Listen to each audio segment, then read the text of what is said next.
দাঁড়া দাঁড়া দাঁড়া দাঁড়া দাঁড়া বছর মাধ্যমিকে প্রথম রামমোহন হাই স্কুলের ছাত্র চন্দ্রচূড় সেন, ওর সাথে আমরা একটু কথা বলে নেব। অবশ্যই আনন্দিত হচ্ছি, তবে একেবারে চরম উৎফুল্ল না, কারণ এরপরে অনেক পরীক্ষা দেওয়া বাকি, মাধ্যমিকই চূড়ান্ত নয়। সুতরাং এখন সার্বিকভাবে প্রস্তুতি নেওয়ার জন্য আবার এক ধাপ অগ্রবর্তী হতে আমাকে এখন আরও প্রস্তুতি বাকি। তো হ্যাঁ, আপাতত তো আপ্লুতই অনেকটাই। কজন শিক্ষক বলতে সাবজেক্ট ওয়াইজ টিচার তো ছিলেনই, তবে পড়াশোনার বিষয় হচ্ছে যে ওরকম বাধা ধরা কিছু ছিল না যে এই সময়ে যাবতীয় পড়বো বা সেরকম কিছু, যখন ইচ্ছে হতো পড়তাম। আর এইভাবেই মাধ্যমিকটা পড়ে গেছি, মানে আলাদা করে এরকম কোনো যে অ্যাটেনশন ছিল তার সেরকম না, অ্যাভারেজ পড়লেই হয়ে যায় আশা করি। হ্যাঁ, পিওর সায়েন্স আপাতত নিয়েছি, সেখান থেকে নিট ইউজি ক্র্যাক করে আর কি মেডিকেল লাইনে যাওয়ার ইচ্ছে, তার জন্য অনেকটা প্রস্তুতি বাকি এখনও। পড়াশোনা বাদ দিয়ে তো আবৃত্তি প্রাতিষ্ঠানিকভাবে শেখা হয়নি, তবে চর্চা তো ছিল, বিভিন্ন প্রতিযোগিতায় অংশগ্রহণ করতাম, ড্রয়িং শিখেছি, তার পাশাপাশি গানও শিখেছি। তবে মাধ্যমিকের সময় পড়লে সব কিছুর প্রতি আলাদা করে সময় দেওয়াটা সম্ভব হয়নি। হ্যাঁ, অবশ্যই কনসেপ্ট বেস স্টাডি করতে হবে, এবং তার সাথে সাথে যা আমাদের টেক্সট বই আছে সেই টেক্সট বইটাকে খুঁটিয়ে খুঁটিয়ে পড়তে হবে, সহায়িকারও অবশ্যই সাহায্য নিতে হবে যেখানে প্রয়োজন। আর সবচেয়ে বড় কথা, একটা নিয়মতান্ত্রিক আর সময়ানুবর্তিতাকে বজায় রাখলে আর যদি ডেডিকেশনস আর কমিটমেন্ট থাকে তাহলে হয়ে যাবে। গল্পের বইয়ের নেশাটা আমার একটু মানে মা বাবা বলতো যে আমি একবার গল্পের বই ধরলে সেটাকে ছাড়তে চাইতাম না, তো মাধ্যমিকের সময় পড়তে গল্পের বইগুলো মা আলমারিতে বন্ধ করে রাখছিল যদিও বা, তবে গল্পের বই পড়তে আমার অবভিয়াসলি খুব ভালো লাগে, বিশেষত বিভিন্ন ডিটেকটিভ ধরনের গল্পগুলো, সত্যজিৎ রায় যার মধ্যে অন্যতম ফেলুদা সমগ্র যেগুলো আছে সেই ধরনের ডিটেকটিভ গল্প, কিংবা আমাদের শার্লক হোমসও খুব পছন্দ। দেখুন, এসএসসি প্যানেলের যে সাম্প্রতিক খবরটা একটা চাঞ্চল্যের সৃষ্টি করছে, সেটা তো অবশ্যই একটা বিষয়। যারা আর কি অবৈধ উপায় অবলম্বন করে, যদিও আমি একজন ছাত্র হিসেবে সমস্ত কিছু বিচার করার ক্ষমতা রাখি না, তবুও বর্তমানে যেহেতু আমি দেশের ভাবী নাগরিকদের মধ্যে একজন, তো সেই হিসেবে আমার যেটা কর্তব্য বা আমি যেটা এখানে বলতে পারি সেটা হলো গিয়ে, যারা বৈধ উপায় পেয়েছিলেন, যারা নিরলস প্রচেষ্টার মধ্যে দিয়ে নিজের ওই স্থানটাকে নিয়েছিলেন, তাদেরও এক্ষেত্রে দুর্ভাগ্যবশত চাকরিটা হাতছাড়া হয়েছে। তো সেক্ষেত্রে এ বিষয়ে আমি বলবো একটু সরকারকে ভেবে দেখা দরকার।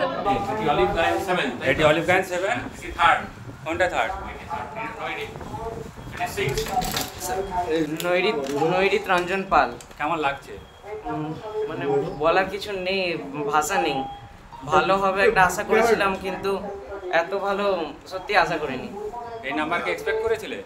না, এতটা এক্সপেক্ট করিনি। এর থেকে মানে এক্সপেকটেশন তো একটা থাকে, তবে মোটামুটি এরকমই ভেবেছিলাম আসবে। সময় যেমন এখানে মানে আমাদের মিশনের যেরকম ডেইলি রুটিন থাকে, সকালে সেলফ স্টাডির উপর আমাদের এখানে জোরটা দেওয়া হয়।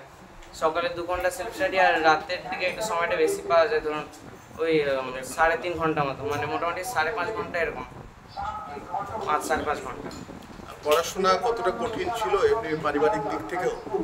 পারিবারিক দিক থেকে তো সবসময় একটা সাপোর্ট থাকে, তারপর আমরা বাড়ি তো খুব কম সময় যেতাম, ধরুন বছরে 3 মাস এরকম বাড়িতে থাকতাম, তো বেশিরভাগ সাফল্যের জন্য কৃতিত্ব তো মিশন পরিবারের।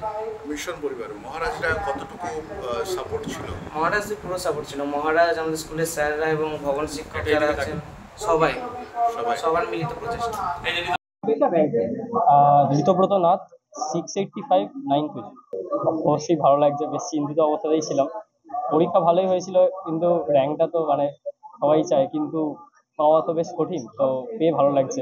ক্রেডিট অবশ্যই নরেন্দ্রপুরে, প্রত্যেককে নরেন্দ্রপুরে আমাদের যে আবাসিক জীবনযাপন, সেখানে আমাদের যে ভবন শিক্ষকরা, আমি পারলে নামও করবো, আশিসদা থেকে শুরু করে আমাদের অনেকে গাইড করেছেন, আমাদের টিচাররাও সর্বক্ষেত্রে আমাদেরকে গাইড করেছেন, যে কোনো রকম প্রশ্ন বা যে কোনো রকম ভাবে আমাদের সবসময় সাহায্যের হাত বাড়িয়ে দিয়েছেন। তো এই সাফল্য নরেন্দ্রপুরে হাতছাড়া কোনো মতেই সম্ভব ছিল না।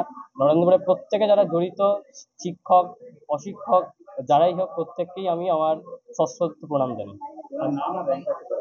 ঋতব্রত নাথ, আর 9 পেজ। ভবিষ্যতে ইঞ্জিনিয়ারিংই করতে চাই, তবে এমনি বিজনেস বা এন্টারপ্রেনিয়রশিপের দিকে যাওয়ার ইচ্ছা। খুবই ভালো লাগছে, আশা করিনি এত ভালো হবে, মানে আশার বাইরে। তবে আর প্রথমত ইংলিশ মিডিয়াম তো একটু মানে চেকিং এর একটু আমাদের বরাবরই একটু অসুবিধা আছে, তাও ভালোই লাগছে, মানে বেশ ভালো লাগছে, অনেকটাই ভালো লাগছে। পড়াশোনাটা মানে খুব মনোযোগ সহকারে পড়তাম, এটা সত্যি কথা। খুব বেশি পড়তাম না, কিন্তু যতটা পড়তাম ভালো করে পড়তাম। মানে আমার মতে যারা পরে মাধ্যমিক দেবে বা যে কোনো জায়গায় পরীক্ষা দেবে, বেশি পড়ার থেকে মনোযোগ দিয়ে পড়াটা বেশি জরুরি, স্মার্ট স্টাডি করা উচিত, এটাই আমার মত। সাফল্যের ক্রেডিট বাবা মা তো সবসময় মাথার উপর হাত আছেই, আর এখানে আমাদের মিশন পরিবারের মহারাজরা, হাউস মাস্টাররা এবং সর্বোপরি আমার এখানের বন্ধুরা, মানে যে মেন্টাল সাপোর্টটা পাওয়া যায় পড়াশোনার সাথেও, সেটা আমি মনে করি বেশি জরুরি পড়াশোনা ছাড়াও। আমি আপাতত ডাক্তারি নিয়ে পড়ছি, পরে নিট দিয়ে যদি কোনোদিন মানে সুযোগ হয় আমার একটু অ্যাডমিনিস্ট্রেটিভ লাইনে যাওয়ার ইচ্ছা আছে। জলমুড়ি খায়, বিরিয়ানি তো ফ্যাসিনেশন দেখো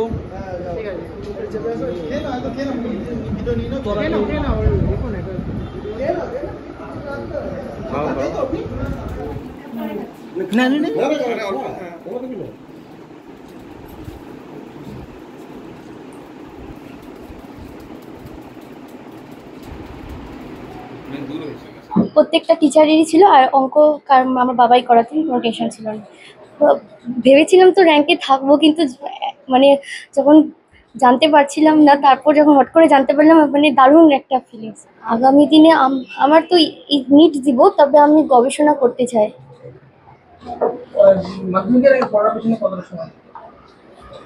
সারাদিন দিতাম ভীষণভাবে। যদি কোনোদিন রাত জাগতে হয়, বাবা সবসময় আমার পাশে থেকেছে, আমার সঙ্গে রাত জেগেছে। এমনকি মা স্কুলে অনেক সিএল নিয়েছে, বাবাও কোর্টে সিএল নিয়ে আমার কাছে থেকেছে, আমাকে প্রচুরভাবে সাহায্য করেছে। আমার সাহায্য ছাড়া কোনোদিনই সম্ভব হতো না। ভবিষ্যৎ প্রজন্মের জন্য কি বলবো, কি করা উচিত, পরবর্তী জেনারেশনকে কি বার্তা দেবো? বেশি করে বই পড়া, আমি বই পড়তে খুব পছন্দ করি, তো আর মনে হয় বই পড়েই বেশি জানতে পারি।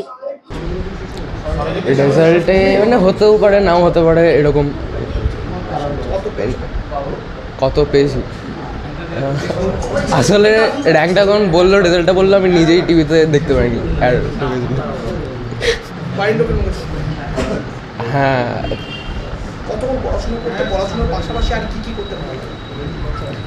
পড়াশোনার পাশাপাশি হ্যাঁ গিটার বাজাতাম, তারপর ক্যারাটে করতাম। এবার আগের বছরে মানে পা ভেঙে গেছিলো, দিয়ে আর ওটা কন্টিনিউ করা হয়নি। গিটার বাজাতাম। কতক্ষণ পড়াশোনা করতে? এক এক দিন এক এক রকম। এবার অ্যাভারেজে এবার পড়াশোনার মাঝের টাইমে যদি টিউশন বা স্কুল থাকে, সেই টাইমটা মানে সেলফ স্টাডি। এবার এমনি 10টা সাড়ে 10টা অবধি তো প্রত্যেক দিনই পড়তাম। এবার তারপর থেকে মাঝে মাঝে বাড়তো। এবার ওই টাইমটা আগে যদি স্কুল বা টিউশন থাকতো, তাহলে সেলফ স্টাডিটা হতো না। বছর মাধ্যমিকে প্রথম রামমোহন হাই স্কুলের ছাত্র চন্দ্রচূড় সেন, ওর সাথে আমরা একটু কথা বলে নেব। এটি অলিভ গার্ডেন 7, থার্ড, কোনটা থার্ড? জলমুড়ি খায়, বিরিয়ানি তো ফ্যাসিনেশন দেখো